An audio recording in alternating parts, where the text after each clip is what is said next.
Welcome to the recap of the Hell Paradise. Gabimaru the Hollow को कुछ लोग मार डालना चाहते थे। वो तलवार उठाते हैं और सीधा उसके गले पर वार करते हैं, लेकिन तलवार के दो टुकड़े हो जाते हैं।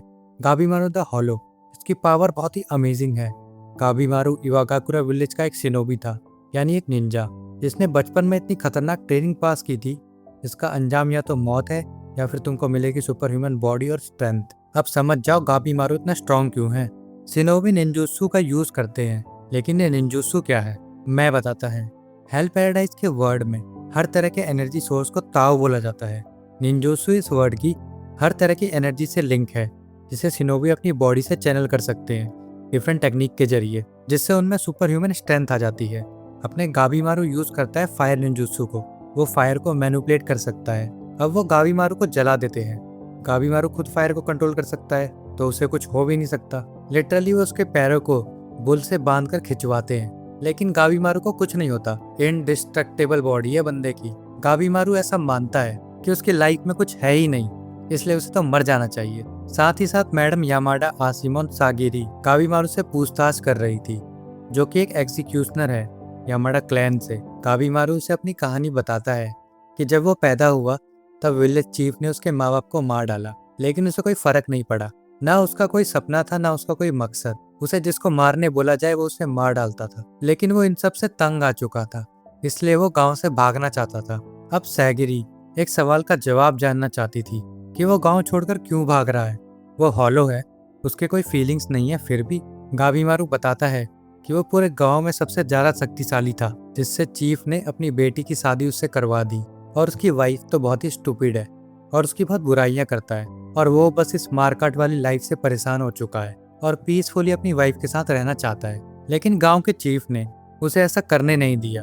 उसे पकड़कर मार डालने का आदेश दे दिया, और वो उसे एक मौका दे सकता है अगर वो माफी मांगे और उनसे रीयूनाइट हो जाए तो।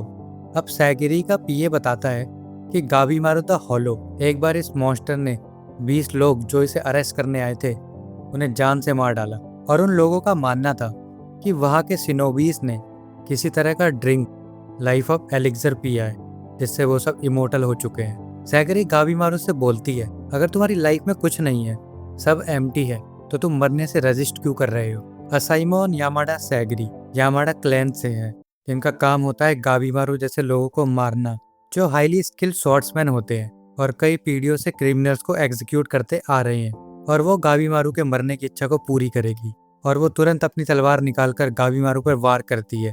गावीमारू को सैगरी में अपनी मौत नजर आ जाती है और वो उसके हमले को डॉज करता है। तब सैगरी बताती है कि वो अपनी वाइफ से बहुत ज्यादा प्यार करता है, वो ही तुम्हारे ना मरने की वजह है। अब सैगरी उसे सौगनेट का एक संदेश दिखाती है, जिसमें लिखा था कि उसे उसके सारे गुनाहों की माफी दे दी जाएगी और वो सौगनेट की सुरक्षा में अपने परिवार के साथ जीवन बिता सकता है, लेकिन एक शर्त पर। उसे जाना होगा अंडरवर्ल्ड, ऐसी जगह जहाँ से आज तक कोई बचकर नहीं आ पाया, जिसे मिस्टिकल आइलैंड ऑफ सिंट सेंकियो भी कहते हैं, जहाँ कोई दर्द नहीं है, जिसे अलग अलग नाम से पुकारा जाता है, जैसे कि पैराडाइज, हेवन, और वहाँ है इमोर्टल बनने वाला एलिक्सर ऑफ लाइफ। बस गावीमारू को पैराडाइज में जाकर एलिक्सर ऑफ लाइफ को वहाँ से लाना होगा। सॉगनेट्स उस आइलैंड पर क्रिमिनल्स को भेजते हैं ताकि वो उनके लिए एलिक्सर ऑफ लाइफ ला सके, और यामाडा क्लैन आइलैंड पर जाने के लिए कैंडिडेट्स को चूज करता है। गावीमारू भी अपनी पीसफुल लाइफ के लिए रेडी हो जाता है उस आइलैंड पर जाने के लिए, हर खतरे और क्रिमिनल का सामना करने के लिए। और यहाँ हमारा एपिसोड 1 खत्म हो जाता है। एपिसोड 2 की शुरुआत में हमें दिखाया जाता है सौगनेट, जो सब पर रूल करता है। उन्हें लीड करता है शोगन। उसका यामाडा क्लैन कई सारे क्रिमिनल्स या बोले तो प्रिजनर्स को पैराडाइज में जाने के लिए रेडी करता है, और वो उन सब प्रिजनर्स को उस बंदे से मिलवाता है जो वहाँ से जिंदा लौट कर आया था, लेकिन उसकी बॉडी से कई फूल निकल रहे थे, जो जिंदा तो था लेकिन बिना इंसानियत के, जिसे देख सारे क्रिमिनल डर जाते हैं और कई वहाँ से भागने की कोशिश करते हैं, जिन्हें असाइमोन द्वारा मार दिया जाता है। और जो भी उस आइलैंड पर जाने के लिए मना करेगा उसकी गर्दन भी ऐसे ही उड़ा दी जाएगी। या तो यहाँ मरो या उस आइलैंड पर जाकर, बचने का कोई चांस ही नहीं, चाहे एलिक्सर ऑफ लाइफ मिले या नहीं। इसके बाद आता है एक और ट्विस्ट, क्योंकि बोर्ड पर जगह बहुत कम थी तो कुछ लोगों को यहीं रुकना पड़ेगा as a form of dead body. और इतना सुनते ही सब एक दूसरे को निपटाना शुरू कर देते हैं। बढ़िया एंटरटेनमेंट हो रहा है इनका तो। लेकिन गावीमारू लेक्चर देता है, अरे हम क्रिमिनल्स अपनी मर्जी से थोड़ी बने हैं, ऐसे पॉइंटलेसली दूसरों को मारने से कुछ नहीं होगा। लेकिन आगे से ऑर्डर आता है, जो गावीमारू को मारेगा वो बोट पर जाने के लिए एलिजिबल हो जाएगा। अब कुछ लोग गावीमारू को मारने की कोशिश करते हैं, लेकिन गावीमारू गंदे तरीके से 2, 4, 6, 8 पता नहीं कितने लोगों को लाइन से निपटा देता है, जिसे देखकर तो सबकी फट जाती है और 10 क्रिमिनल्स को बोट पर जगह मिल जाती है, जिसमें हर एक क्रिमिनल के साथ यामाडा क्लैन का एक असाइमोन जाएगा। असाइमोन बेसिकली हाई रैंक मेंबर्स है यामाडा क्लैन के, और इसी के साथ सब बोट पर सवार होकर निकल जाते हैं पैराडाइज एलिक्सर ऑफ लाइफ की खोज पर। और हमारा एपिसोड 2 यहाँ पे खत्म होता है। रास्ते में गावीमारू अपने चीफ की कहानी बताता है। चाहे उन पर कितने ही वार हो जाएं, पेट की आंतें बाहर आ जाए, उन्हें कोई फर्क नहीं पड़ता और उन्हें मारना नामुमकिन है किसी अजीब तरह की दवाई को पीने की वजह से। हाँ, एलिक्सर ऑफ लाइफ सच में एग्जिस्ट करता है, ऐसा गावीमारू बताता है। अब इस पैराडाइज में मिलेगा या नहीं वो तो नहीं मालूम। और इसी के साथ वो सब पहुंच जाते हैं पैराडाइज में और उनका सफर शुरू हो जाता है पैराडाइज में फ्लावर से भरे जंगल में। और जंगल में गावीमारू का सामना होता है पहले क्रिमिनल ट्विस्टेड कायून से, क्योंकि सागरी और गावीमारू लड़ रहे थे इस बात पर कि गावीमारू तूने अपने हाथ से रस्सी काटी क्यों। और वो गावीमारू पर अपनी चेन से बंधी एक बड़ी सी लोहे की बॉल से वार करता है, जिससे गावीमारू दूर उड़कर गिरता है। दूसरी तरफ ट्विस्टेड कायून के पास हथियार से भरा एक बक्सा था और वो सीधा गावीमारू पर अटैक करने आता है। इससे पहले गावीमारू से लड़ता सैगरी बोलती है पहले तो अपने हाथ बांध। इतने तो ट्विस्टेड कायून अपने सारे हथियारों से उस पर एक एक करके अटैक करने लगता है और गावीमारू के शरीर से टकराते ही उसके हथियार चकनाचूर हो जाते हैं। अब गावीमारू उसके सारे हथियार उसी में घुसाकर उसका गेम बजा देता है। अब असाइमोन कीसो डोनो सैगरी को बताता है कि ये सब क्रिमिनल्स हैं, इन पर तो कतई भरोसा नहीं किया जा सकता। अब तक तो आधे क्रिमिनल्स निपट भी गए होंगे, दिन खत्म होते होते कोई नहीं बचेगा, तो अपना ध्यान रखना। और उसके जाते ही गावीमारू और सागरी की लड़ाई चालू हो जाती है। गावीमारू सागरी पर भारी पड़ने लगता है, पर वो उसे अंत में मार ही नहीं पाता, क्योंकि अब गावीमारू था हॉलो, अंदर से हॉलो नहीं रहा, उसके अंदर फीलिंग्स आ चुकी थी और इस पॉइंट तक गावीमारू पूरी तरह से बदल गया था। अब यहाँ से सीन चेंज होता है ब्लेड ड्रैगन पर, जिसे एक इंसानी शक्ल वाली बटरफ्लाई डंक मार देती है और स्माइल करती है। और उसको स्माइल करता देख वो जल्दी से अपना हाथ काटता है और कुछ ही सेकंड में उसका हाथ काला पड़ जाता है और उसमें से फूल उगने लगते हैं। इस पैराडाइज में तो सब कुछ बहुत ही खतरनाक है और अचानक जंगल में खलबली मच जाती है। छोटे मोटे जीव यहाँ से वहाँ भागने लगते हैं और हमारे प्रिजनर्स के आगे इस आइलैंड के अजीब से मॉन्स्टर आ जाते हैं और हमारा एपिसोड 3 यहाँ पे खत्म होता है। एपिसोड 4 की शुरुआत में गावीमारू का सामना होता है शार्क फेस वाले इंसान से, जिसके 8 हाथ थे जिनसे वो प्रेयर कर रहा था और 2 बड़ी लहराती पूंछ। और अब वो अपने 8 के 8 हाथों से गावीमारू पर अटैक कर देता है और उसे यहाँ वहाँ पटकता है और गावीमारू की बॉडी से खून निकाल देता है, जो कि इससे पहले कोई नहीं निकाल पाया। यानी ये जगह सच में बहुत ही खतरनाक है। फिर वहाँ आ जाते हैं बड़े बड़े जायंट मॉन्स्टर्स।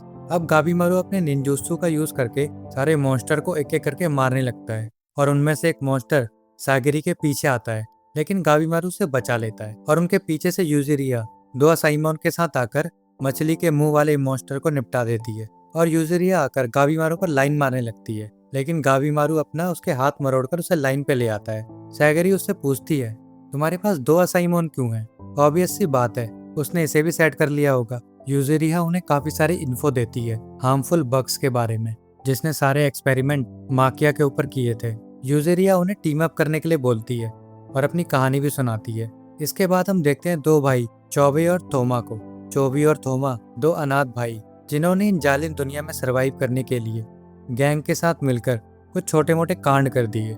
लेकिन एक दिन चौबे को गिरफ्तार कर लिया गया एंड थोमा ने अपने भाई को बचाने के लिए यामाडा क्लैन ज्वाइन कर लिया एज अ साइमोन और उसके साथ वो इस आइलैंड पर आ गया। चौबी और थोमा को भी बड़े बड़े मॉन्स्टर घेर लेते हैं, लेकिन चौबी उन सबको निपटा देता है। चौबी स्ट्रॉन्ग, उनका तो सिंपल सा प्लान था, पहले सारे मॉन्स्टर और क्रिमिनल को मारेंगे, फिर एलिक्सर ऑफ लाइफ को हम दोनों पीकर मजे करेंगे। और एपिसोड 4 यहीं खत्म होता है। एपिसोड 5 की शुरुआत में सैगरी बेहोशी की हालत से जागती है, जो कि बटरफ्लाई के जहरीले स्किन के कांटेक्ट में आने से बेहोश हो गई थी।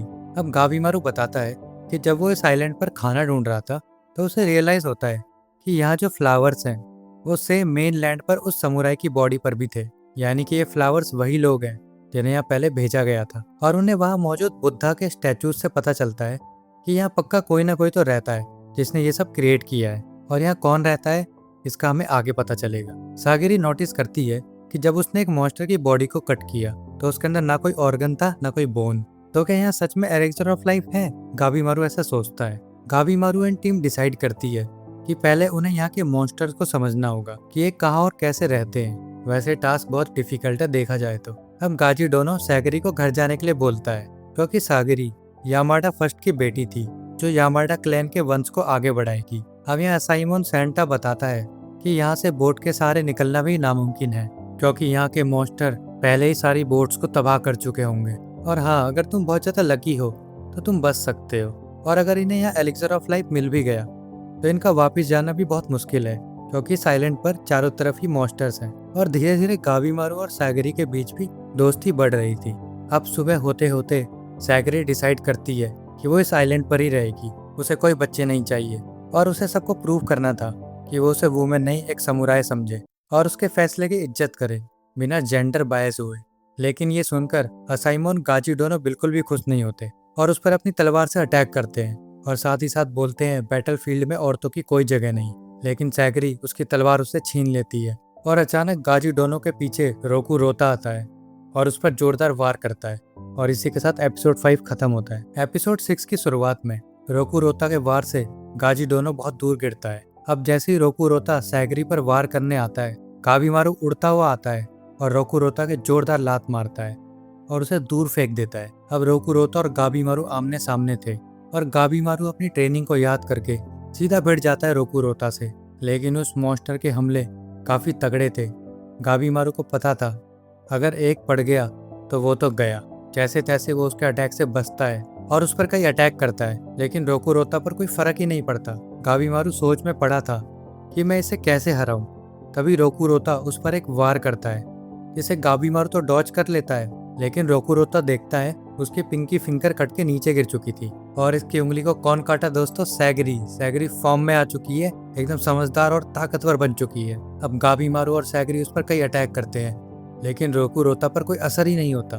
तभी रोकू रोता के पेट से भयंकर आवाज आती है और वो रोने लगता है, जिससे गाबीमारू डिस्ट्रैक्ट हो जाता है। तभी रोकू रोता का एक थप्पड़ उसे पड़ता है, जिससे गाबीमारू जमीन में धंस जाता है और खूनम खान हो जाता है। अब रोकू रोता गाबीमारू का खेल खत्म करने के लिए एक जोरदार पंच उस पर लॉन्च करता है, लेकिन सैगरी अपने अंदर की फीलिंग को शांत करके अपनी स्वॉर्डमैन स्किल पर फोकस करके रोकू रोता के सारे वार को अपनी तलवार से रिफ्लेक्ट कर देती है, लेकिन उसे मार नहीं पाती। अब गाबीमारू अपना दिमाग लगाता है और अपने फायर निंजुत्सु का यूज करके पूरे जंगल में आग लगा देता है, जिससे पेड़ों की पत्तियां जलती है, आसमान में धुआं छा जाता है। रोकू रोता इतना लंबा था कि वो धुएं में सांस नहीं ले पाता, और जैसे ही वो अपने घुटने टेकता है, सैगरी को मौका मिलता है और वो उसके सर को धड़ से अलग कर देती है और जलते जंगल से भागती है। लेकिन आसपास के जितने भी मॉन्स्टर्स थे वो उस फायर की तरफ खींचे चले जाते हैं, जिससे गाबीमारू और सैगरी डिसाइड करते हैं कि वो उसी डायरेक्शन में जाएंगे जहाँ से ये मॉन्स्टर आए हैं। वहीं एलिक्सर ऑफ लाइफ मिलने का चांस है, और आगे बढ़ते हुए उन्हें मिलता है एक गाँव। और इसी के साथ एपिसोड 6 खत्म होता है। एपिसोड 7 की शुरुआत में चौबे और तोमा को जंगल में आगे बढ़ते हुए दो लड़कियां मिलती हैं, जो साथ में कुछ कुछ तो कर रही थी, बस समझ जाओ क्या। चौबे और तोमा को देखकर वो दोनों हैरान रह जाते हैं कि आखिर इंसान यहाँ तक आए कैसे, और उसमें से एक लड़की रूप बदलकर लड़का बन जाती है। और दूसरी तरफ गाबीमारू को विलेज के पास एक पिंक बाल वाली लड़की मिल जाती है, जिसकी सुरक्षा ग्रूट कर रहा था, इस आइलैंड का ग्रूट, जिसे वो यूजिरिहा को सौंपकर उस पिंक बाल वाली लड़की के पीछे भाग जाता है और उस लड़की को पकड़ लेता है। दूसरी तरफ यूजिरिहा उस पेड़ को पीट कर वहां ले आती है, और पेड़ बोलता है कि वो लड़की को उसे दे दे और वो उन्हें सब बताएगा एलिक्सर ऑफ लाइफ के बारे में। और ग्रूट उन्हें अपने घर ले जाता है और उनकी काफी खातिरदारी करता है, खाना देता है, गर्म पानी देता है पीने और नहाने को। ग्रूट उन्हें बताता है कि एलिक्सर ऑफ लाइफ, जिसे ये लोग थान बोलते हैं, और ये आइलैंड 3 रीजन में डिवाइडेड है, जिसकी आउटर लेयर है ऐशु और मिडल लेयर है होजो, जहाँ एक गांव बसा है, और बीच में है होराई, जहाँ उन्हें मिलेगा एलिक्सर ऑफ लाइफ। अब गाबीमारू ग्रूट से पूछता है, क्या तुमने कभी देखा है एलिक्सर ऑफ लाइफ को, या बस ऐसे ही कह रहे हो? कोई प्रूफ है तुम्हारे पास, या बस झूठ बोल रहे हो? ग्रूट बताता है कि तुम खुद देख लोगे जब तुम्हारा सामना होगा टेंसेंट से, उसके बाद तुम्हें सारे प्रूफ्स मिल जाएंगे। दूसरी तरफ चौबे और तोमा जिससे लड़ रहे थे वो एक टेंसेंट था, चाहे वो उसके कितने ही टुकड़े कर दे, जो अपनी बॉडी पार्ट को कटने के बाद भी रीजनरेट कर ले रहा था, और ऐसा लग रहा था कि इस टेंसेंट को हराना तो नामुमकिन है। और तो और जो भी इंसान इस आइलैंड पर आता है, टेंसेंट उसे मार डालते हैं। टेंसेंट इस आइलैंड के लिए बहुत ही इंपॉर्टेंट हैबिटेट्स हैं।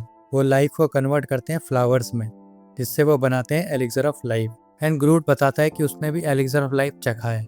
ग्रूट, जिसका नाम था होको, और गुलाबी बाल वाली लड़की मे, 1000 साल से इस आइलैंड पर रह रहे हैं, यही उनका घर है। अब गाबीमारू उसकी बातों को सुनकर बहुत सोचता है और यहाँ पे हमारा एपिसोड 7 खत्म हो जाता है। एपिसोड 8 की शुरुआत होती है असाइमन टेंजा के बचपन को दिखाते हुए, और वो होमलेस था जो सड़कों पर पला बड़ा और सड़कों पर ही रहता था, जो अपना पेट पालने के लिए चोरी और हत्या तक किया करता था। एक दिन उसे मिले असाइमन शीनो, जिसने उनकी लाइफ बदल दी। अब आइलैंड पर नारुगा और टेंजा समंदर किनारे यहाँ से निकलने का प्लान कर रहे थे। अचानक उनके आगे एक टेंसेंट आ जाता है। ये हर बार लड़की बनकर आते हैं और लड़ने के टाइम पर मर्द बन जाते हैं। गजब। टेंजा और नारुगा उसे देखकर भागते हैं तेजी से जंगल में, लेकिन टेंजेंट अचानक टेंजा के सामने आ जाता है और एक टच करते ही उसे बहुत दूर फेंक देता है। अब नारुगा उसके हमलों से बचती है। अब टेंजा उठता है और तेजी से अपनी तलवार चलाता है और उस टेंजेंट की आंखें चीर देता है, लेकिन वो अपनी आइस तुरंत हील कर लेता है और अब वो तेजी से उस टेंजेंट के हाथ, पैर और गले को काट देता है और तेजी से जंगल में भागता है। लेकिन तभी टेंजेंट अपनी डैमेज बॉडी के साथ ही उनके पास आ जाता है। तभी मास्टर सीनो की तलवार आती है और टेंजेंट की गर्दन को अलग कर देती है, जिससे उन सबको वहां से भागने का मौका मिल जाता है। और जैसे ही अब वो वहां से आगे का प्लान सोचते हैं कि अगर उस टेंजेंट से दोबारा सामना हो जाए तो क्या किया जाए, और अचानक वो टेंजेंट सीधा उनके पीछे आ जाता है और सीधा उन पर वार करता है, जिससे बचते बचाते मास्टर सीनो की गर्दन पर वो वार लग जाता है। अब टेंजा जाकर उस टेंसेंट पर अपने पूरी ताकत से वार करता है, लेकिन इस बार उसका कोई भी हमला कामयाब नहीं होता। अब सीधा टेंसेंट अपना वार करता है और टेंजा उसे झेल नहीं पाता और उसके मुंह से ढेर सारा खून निकलता है और वो घुटने केवल जमीन पर आ गिरता है। उसके अगले ही पल उसे अपनी और मास्टर सीनो के साथ किए गए ट्रेनिंग के पल याद आते हैं कि कैसे वो धीरे धीरे और स्ट्रांग बना और उसने अपने अंदर की काबिलियत को समझा और अब वो किसी को मरने नहीं दे सकता। इससे अचानक उसके अंदर हिम्मत भर आती है और वो उठ खड़ा होता है और टेंसेंट पर एक के बाद एक कई घूंसे मारने लगता है, लेकिन वो टेंसेंट को नहीं रोक पाता। लेकिन वो मास्टर सीनो और नारुगाई को वहां से निकलने का टाइम बाय करके देता है और इस लड़ाई का अंत होता है टेंजा की जान जाने से। इसी के साथ हमारा एपिसोड 8 भी यहाँ खत्म होता है। एपिसोड 9 की शुरुआत में गाबीमारू रात में पहरा दे रहा था और वो सोचता है क्यों ना वो अकेले जाकर एलिक्सर की खोज करे, और वो वहां से निकल जाता है और पहुंचता है एक ऐसी जगह जहाँ कई सारे पेड़ या मानो कई सारे लोग जो पेड़ में बदल गए हों हाथ जोड़कर एक बिल्डिंग के सामने बैठे थे। जैसे ही गाबीमारू उस बिल्डिंग के गेट पर पहुंचता है, उसके पीछे वही टेंसेंट आ जाता है जिसने टेंजा की जान ली थी और उन दोनों के बीच फाइट होने लगती है। अब गाबीमारू उस टेंसेंट पर कई जानलेवा हमले करता है, लेकिन उससे उसे कोई फर्क नहीं पड़ता। इमोर्टल है वो, कितना ही मार लो हील कर लेता है। लेकिन गाबीमारू अपने फायर निंजुत्सु का इस्तेमाल करता है और उस टेंसेंट के मुंह पर आग लगा देता है, लेकिन उससे भी उस टेंसेंट का कुछ नहीं बिगड़ता। और जैसे ही गाबीमारू अपना गार्ड डाउन करता है, वो टेंसेंट देता है उसे एक जोरदार घूसा और लात और गाबीमारू को मार मार के दीवार में घुसा देता है। और उस टेंसेंट को लगता है कि ये भी गया बाकी इंसानों की तरह, लेकिन अपना गाबीमारू ऐसे ही थोड़ी मर जाएगा, वो किसी से कम है क्या। वो उठ खड़ा होता है और धैड़ धैड़ उनके बीच लड़ाई शुरू हो जाती है। गाबीमारू उसके हाथ उखाड़ देता है तो टेंसेंट नए हाथ उगा लेता है। टेंसेंट तो इतना समझ जाता है कि फिजिकली गाबीमारू को हराना तो उसके बस की बात नहीं है, और वो लड़की बनकर अपने जादू से फाइट करने लगता है और वो गाबीमारू पर इनविजिबल अटैक करता है, जिससे गाबीमारू घुटनों पर आ जाता है और फिर वो एक के बाद एक कई अटैक करके गाबीमारू की हालत टाइट कर देता है। लेकिन गाबीमारू अपनी वाइफ को याद करता है, जिससे उसे लड़ने की हिम्मत मिलती है और सीधा चार्ज कर देता है टेंसेंट के ऊपर और तेजी से उस पर वार करता चला जाता है। और वो टेंसेंट को इतनी तेजी से मार रहा था कि उसके रीजनरेट करने की एबिलिटी काम ही नहीं आ रही थी और गाबीमारू उसके शरीर के टुकड़े टुकड़े कर देता है। ऐसा लग रहा था कि मानो वो टेंसेंट अब बच ही नहीं पाएगा। तभी उस टेंसेंट की बॉडी से फ्लावर्स उगने लगते हैं और वो पूरी तरह फ्लावर से कवर हो जाता है। धीरे धीरे उसकी बॉडी साइज में काफी बड़ी हो जाती है और उन फ्लावर के बीच में से एक लाल गुलाब खिलता है, जिसके बीच में ब्लैक और व्हाइट कलर के दो ह्यूमनॉइड शेप थी। और वो टेंसेंट एक विशाल मॉन्स्टर का रूप ले लेता है, जिसके सिर पर ब्लैक एंड व्हाइट एंटीना थे, जिससे वो लाइटनिंग अटैक सीधा गाबीमारू पर करता है और अपने टेंटिकल से गाबीमारू पर कई वार करता है और फिर गाबीमारू को अपने टेंटिकल से जकड़ लेता है। अब गाबीमारू अपनी वाइफ और अपने चीफ की दी हुई ट्रेनिंग को याद करके वो अपनी फायर निंजुत्सु का यूज करता है, जिससे वो फ्लावर के टेंटिकल्स को जला देता है और गाबीमारू सीधा जमीन पर आ गिरता है। तभी लिटिल सैम वहां आ जाती है, जो गाबीमारू को वहां से बचा ले जाती है। दूसरी तरफ सैगरी और टीम को जैसे ही पता चलता है गाबीमारू और सैन गायब है, तो वो उन्हें ढूंढने निकल पड़ते हैं। अब रास्ते में ग्रूट उन्हें बताता है कि इस आइलैंड पर 60 टेंसेंट है और हमें वो 60 टेंसेंट दिखाए जाते हैं जो ह्यूमन के आने से पूरी तरह अवेयर थे, और वो उस टेंसेंट से बहुत नाराज थे जो कि गाबीमारू के हाथों बहुत पिटा था। और उसे अपनी केसिकाई फॉर्म का इस्तेमाल करना पड़ा, जिससे वो बहुत ज़्यादा वीक हो गया। टेंसेन भी इंसानों से काफ़ी इम्प्रेस थे, क्योंकि कई सालों के बाद उनका सामना ऐसे इंसानों से हो रहा था जो उन्हें कड़ी टक्कर दे सकते थे। अब टेंसेन का लीडर उस टेंसेन से पूछता है कि गाबीमारू को तो तुमने निपटा ही दिया होगा अपनी केसिकाई फॉर्म में। तो वो भी झूठ झूठ बोल देता है, हाँ मैंने निपटा दिया है। और फिर वो सब उस एलिक्सर को पीते हैं, जिससे टेंसेन जूजिन वापस से नॉर्मल हो जाता है और अपना बदला लेने के लिए पूरी तरह तैयार। ग्रूट यानी अपना हॉ को टेंसेन के बारे में बताता है कि वो 7 पावरफुल हर्मेट्स हैं। सबसे पहले आइलैंड पर सिर्फ एक टेंसेन था, रेयान, जिसने मास्टर किया सारे एंटिटीज को और 7 पार्ट में डिवाइड हो गया। वो सारे हैं तो सेम, बट उनकी पर्सनैलिटी और रोल अलग अलग है। अब होकू बताता है कि पहले वो भी इंसान हुआ करता था और इस आइलैंड पर इंसान रहा करते थे, और अचानक उन सबकी बॉडी ट्रांसफॉर्म हो गई पेड़ में। होराई जो सेंटर पार्ट है आइलैंड का, जहाँ टेंसेन और गॉड डिसाइड करते हैं कि किसकी सोल वहाँ पर आएगी। जिसकी सोल भी होराई में जाती है वो आज़ाद हो जाता है। दूसरी तरफ गाबीमारू को होश आता है एक नदी किनारे, जहाँ उसकी मुलाकात होती है तैमिया और असाइमन फूची से, और एपिसोड 9 यहाँ खत्म हो जाता है। एपिसोड 10 की शुरुआत में गाबीमारू तैमिया और फूची को पूरी कहानी सुनाता है कि कैसे टेंसेन खुद को रीजनरेट कर लेते हैं और उन्हें मारना नेक्स्ट टू इम्पॉसिबल है। इतने सैम भी जाग जाती है। गाबीमारू उससे पूछता है कि क्या तुम्हें पता है टेंसेन की कमजोरी क्या है। अब सैम और हाको ताओ के बारे में बताते हैं कि इस वर्ल्ड में हर चीज ताओ की वजह से ही क्रिएट हुई है। ताओ एक बहुत ही पावरफुल एनर्जी है और टेंसेंट इस ताओ पर पूरी तरह कंट्रोल करने में मास्टर है, और जो इस ताओ को कंट्रोल कर सके उसमें गॉड लाइक पावर आ जाती है। ताओ तुम सबकी सोल में है, वही तुम्हारी स्ट्रेंथ है और वही तुम्हारी वीकनेस भी।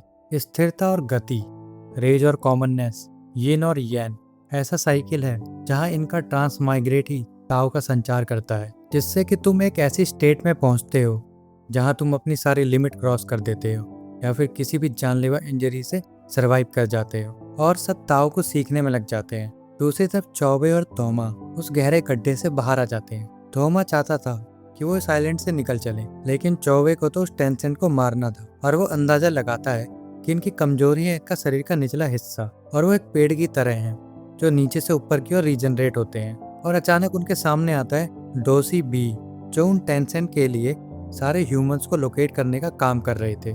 ऐसा समझ लो ये डोसी टेंसेंट के लेफ्ट एंड राइट हैंड हैं और वो उन्हें सर्व करते हैं। यहाँ चौबे सीधा डोसी बी पर अटैक कर देता है और डोसी बी चौबे पर वार करता है, जिससे वो सीधा नीचे गिर जाता है, और एपिसोड 10 यहीं खत्म होता है। एपिसोड 11 की शुरुआत चौबे और डोसी बी की फाइट से होती है। जैसे ही डोसी बी डिस्ट्रैक्ट होता है, चौबे नीचे से उठता है और सीधा उसके चेहरे पर वार करता है और उसके चेहरे का एक टुकड़ा अलग कर देता है। और डोशी भी नोटिस करता है कि चौबे के अंदर का ताओ चेंज हो रहा है और वो चौबे पर एक के बाद एक कई हमले करता है, जिससे चौबे के हाथों की हड्डियां तक टूट जाती है, लेकिन तुरंत वो अपने हाथ हील कर लेता है, मानो चौबे ताओ को समझने लगा था। साथ ही साथ उसकी बॉडी पर फ्लावर जैसे पैटर्न उभर आते हैं और उसकी बॉडी पूरी तरह से ताओ से भर गई थी, और वो डोसी बी के पेट पर जोरदार मुक्का मारता है और उसकी बॉडी में अचानक से कई बदलाव होते हैं और वो देख पाता है ताओ से बने हमलों को, और चौबे अपने ताओ से एक डोसी बी के पेट पर वार करता है और उसे वहीं समाप्त कर देता है। क्या दोस्तों टेंसेंट की कमजोरी है ताओ? क्या उन इमोर्टल्स को ऐसे ही मारा जा सकता है? Let's see. दूसरी तरफ गाबीमारू और तामिया दोशी ए के साथ आए हुए मॉन्स्टर से लड़ रहे थे। बेसिकली वो भी अपने अंदर के ताओ को जगाने की कोशिश कर रहे थे। तभी दोशी ये सैन को पकड़ लेता है और बोलता है, मेसामा, मैं तुम्हें सीक्रेटली ढूंढ रहा था, जब से आप अपने पैलेस से गायब हो गए हो तब से। और वो ये बताता है कि मेसामा एक टेंसेंट है और वो चाहता है कि मेसामा उनके साथ वापस होराई चले और उन्हें लीड करे और स्ट्रांग बनने में मदद करे। लेकिन गाबीमारू दोशी ए और मेसामा के बीच आ जाता है और वो मे को प्रोटेक्ट करता है। तभी दोशी ए के पीछे से निकलता है दोशी शी। कई सारे जहरीले बटरफ्लाईज और सेंटरपीड्स वहाँ आ जाते हैं और ये दोनों इन इंसेक्ट्स को कंट्रोल कर सकते हैं, और ये अपने इनविजिबल ताऊ से कई अटैक करते हैं और बोलते हैं कि तुम हमारे दुश्मन नहीं हो, आखिर तुम मेसामा को क्यों बचा रहे हो। गाबीमारू उल्टा उनसे सवाल पूछता है कि तुम क्यों उसे अपने साथ ले जाना चाहते हो जब वो तुम्हारे साथ नहीं जाना चाहती। तब दोशी ये बताता है कि ताओ को स्टडी और प्रैक्टिस करने के लिए उन्हें मेसामा की जरूरत है, और वो बताता है कि ताओ को मास्टर करने के लिए 5 स्टेप हैं: दोइन, ताइसोकु, सुइतासु, सुतेन और सबसे इम्पोर्टेंट बोचुजुत्सु।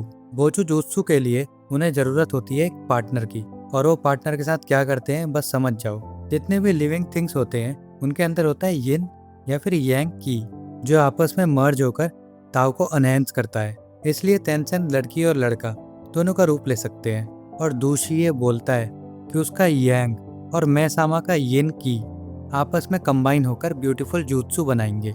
काबिमारू ये सुनकर बहुत गुस्सा हो जाता है, लेकिन दोशी एक अपने ऊपर सेंटरपीड्स को लपेटकर बड़े से मॉन्स्टर में ट्रांसफॉर्म हो जाता है और दोशी सी एक बड़ा सा बटरफ्लाई बन जाता है और उनके बीच लड़ाई शुरू हो जाती है। काबिमारू अपनी फायर से फ्लाइज को जला देता है और मैसामा उन्हें सजेस्ट करती है कि अगर उन्हें ताओ को समझना है तो उन्हें अपना दिमाग शांत करके उसे स्ट्रॉन्ग और वीक दोनों स्टेट पर लाना होगा, वो भी एक साथ। गाबीमारू भी मेसामा की हेल्प से अपने ताओ को जगा लेता है और अब वो आसपास मौजूद ताओ को देख और उनकी मूवमेंट को समझ पा रहा था और गाबीमारू अपने एक वार से उन दोनों मॉन्स्टर्स को सीधा नीचे गिरा देता है। दूसरी तरफ सागरी एंड गैंग होराई में पहुंच जाती है और तभी उनके पीछे से टेंसेन मुदान हाउको की गर्दन को उड़ा देता है। इसी के साथ एपिसोड 11 यहाँ खत्म होता है। एपिसोड 12 की शुरुआत में मुदान सैगरी और गैंग के सामने था और वो उन्हें अप्रिशिएट करता है कि 1000 सालों से यहाँ तक कोई इंसान नहीं पहुँच पाया। तभी यूजुरिहा वहाँ से भागने की कोशिश करती है, लेकिन मुदान उसे एक झटके में पकड़ लेता है और मुदान बताता है कि होराई में कोई सोल नहीं आती। हमारे मास्टर ने शांति बनाए रखने के लिए झूठ फैलाया है। ये आइलैंड बस एक एक्सपेरिमेंट करने की जगह है। यहाँ ह्यूमंस के ऊपर रिसर्च की जाती है और हाई क्वालिटी ह्यूमन को हम कन्वर्ट कर देते हैं थान में, बेसिकली लाइफ ऑफ एलिक्सर में, जो हमारे लिए तो जरूरी है, लेकिन वो ह्यूमंस को कन्वर्ट कर देता है पेड़ में और इस आइलैंड पर कोई एलिक्सर नहीं है। तभी यूजुरिहा अपना प्लेस चेंज करती है एक पेड़ से और उछलकर मुदान पर अटैक करती है और उसकी गर्दन उड़ा देती है और बहुत खुश होती है कि मेरे आगे नहीं टिक पाएंगे ये मॉन्स्टर्स। और वो वहाँ से भाग ही रही होती है, उतने ही मुदान रीजनरेट होकर सीधा अटैक करता है यूजुरिहा पर और यूजुरिहा और सेंटा मिलकर मुदान के चीथड़े उड़ा देते हैं। लेकिन मुदान जल्दी से खुद को रीजनरेट कर लेता है और यूजुरिहा सेंटा उस पर अटैक करते हैं और वो आसानी से उनका अटैक डॉज कर रहा था। सैगरी होको से आखिरी बार मदद मांगती है कि बताओ मुझे कि आखिर इनकी कमजोरी क्या है। तब होको बताता है ताओ जनरेट होता है हमारी नाभि से और पूरी बॉडी में घूमता है और फिर वापस वहीं आ जाता है। अब सैगरी मुदान के वीक पॉइंट पर अटैक करती है, इसके बावजूद वो रीजनरेट हो जाता है। मुदान उल्टा उन्हें बताता है कि अगर तुम्हारे अटैक में इनफ ताओ नहीं है तो तुम चाहे कितने भी वार कर लो, मैं रीजनरेट हो जाऊंगा। उसके अगले ही पल सैगरी गहरी सांस लेकर अपने ताओ को बढ़ाती है, फिर सीधा अटैक करती है मुदान पर, जिसे वो डॉज करता है, लेकिन उसके फेस पर एक डीप कट आ जाता है जो हील तो बिल्कुल नहीं हो पा रहा था। अब लड़ाई काफी टक्कर की थी। मुदान गायब होता है, तुरंत सैगरी को मारने आता है, लेकिन यूजुरिहा उसे अपने पॉइजन थ्रेड से पकड़ लेती है। सागरी इससे पहले उसे मारती, वो उन पर अटैक करके खुद को छुड़ा लेता है और इससे पहले मुदान कुछ करता, वो लोग फिर उसे कई टुकड़ों में काट देते हैं और जैसे ही सैगरी इस बार उसे मारने जाती है, वो सीधा हवा में उड़ जाता है और लड़की में बदल जाता है और अपने ताव से बने हमले उन पर लॉन्च कर देता है। जैसे तैसे वो उस हमले से बचते हैं। सैगरी तो लगभग हार मान चुकी थी, लेकिन यूजुरिहा उसे चीयर करती है। वो बीच मैदान में जाकर अपने पॉइजन थ्रेड से मुदान को नीचे गिरा देती है। सेंटा पीछे से उसे पकड़ लेता है। यही मौका देख सैगरी फाइनल अटैक करती है मुदान के पेट पर और मुदान का किस्सा खत्म। अब वो यहाँ रेस्ट करने का डिसाइड करते हैं। तभी स्ट्रेंजली वहाँ कई सारे फ्लावर आ जाते हैं जिन्हें यूजुरिहा नोटिस करती है।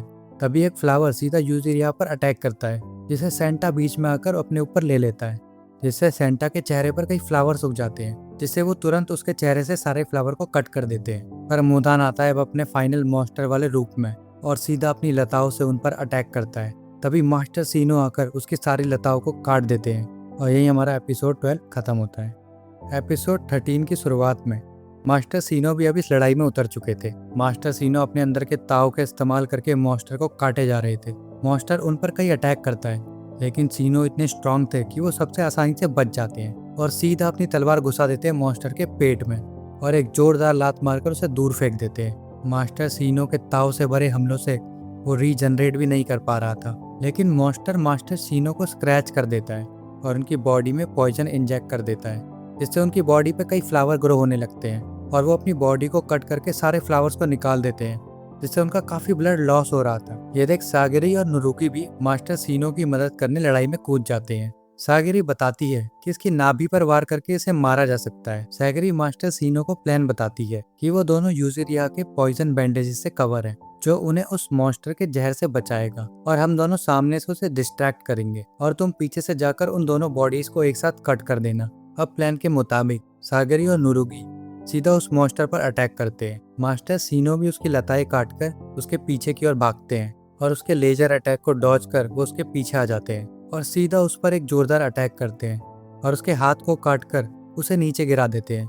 लेकिन वो मॉन्स्टर खुद को हील करके वापस खड़ा हो जाता है और लेजर से उन पर अटैक करता है। लेकिन मास्टर सीनो तेंजा की मौत को याद करते हैं और रेस से भर जाते हैं। काफी सारी ताओ एनर्जी अपने अंदर भर लेते हैं और उस सारी ताओ एनर्जी को अपने स्वॉर्ड की ओर चैनल कर देते हैं। जैसे ही वो स्ट्राइक करने जा रहे थे तभी सेंटा आकर उन्हें रोकता है और बताता है कि प्लांट की ट्रू वीकनेस है सेंटर पेटल्स, जहाँ एक प्लांट अपने सारे न्यूट्रिएंट स्टोर करके रखता है। और मास्टर सीनो मॉन्स्टर के सारे हमलों को डॉज करते हैं और कट ओपन करते हैं उसका सेंटर पीटल, जहाँ मुदान के कई सारे कटे हुए सर थे और मास्टर सीनो के वार से उसके सारे सर फट जाते हैं और काफी सारा खून हवा में उछलता है जो हवा में जाकर फूल में बदल जाते हैं और ट्रूली मुदान का अंत होता है। इससे पूरे होराई में गुलाब के फूल खिल जाते हैं और सेंटा भी अपनी आखिरी सांस लेता है। अब सैगरी, नुरुगा, यूजेरिया और मास्टर सीनो पैलेस के अंदर रात बिताने का फैसला करते हैं। यूजेरिया बोलती है अगर यहाँ एलिक्सर ऑफ लाइफ नहीं है तो हमें खाली हाथ ही लौटना पड़ेगा। सैगरी बताती है कि गाबीमारू ने उसे बताया था कि एलिक्सर ऑफ लाइफ एग्जिस्ट करता है और उसके विलेज चीफ तो इमोर्टल है, तो कहीं ना कहीं तो एलिक्सर ऑफ लाइफ होगा। लेकिन यूजेरिया अपनी थ्योरी बताती है कि अक्सर लोग ऐसी ट्रिक यूज करते हैं गाबीमारू जैसे लोगों का भरोसा जीतने के लिए। बस कुछ ही लोगों को ऐसे राज के बारे में मालूम होता है। तो गाबीमारू अपनी वाइफ के पास जाना चाहता है जिससे वो बहुत प्यार करता है, लेकिन शिनोबीज तो बस प्यादे होते हैं और उन्हें ऐसे ही सुसाइड मिशन पर भेजने के लिए स्ट्रॉन्ग मोटिवेशन की जरूरत होती है। और यूजेरिया बोलती है गाबीमारू की वाइफ का होना मेरे लिए बहुत सरप्राइजिंग है। क्या नाम है उसकी वाइफ का? किसी ने देखा है उसे? और यही उसके चीफ का सीक्रेट हो सकता है, क्योंकि किसी को नहीं पता कि उसकी वाइफ कैसे दिखती है। और दूसरी तरफ हम देखते हैं गाबीमारू का ताव उसके सर के ऊपर नहीं था, यानी गाबीमारू की याददाश्त जा चुकी थी। कौन है गाबीमारू और वो इस आइलैंड पर क्या कर रहा है, यही सवाल अब बचते हैं। इसी के साथ सीजन 1 यहाँ खत्म हो जाता है। अगर आपको एक्सप्लेनेशन पसंद आई हो तो like, comment, share and subscribe करना मत भूलना। Bye bye.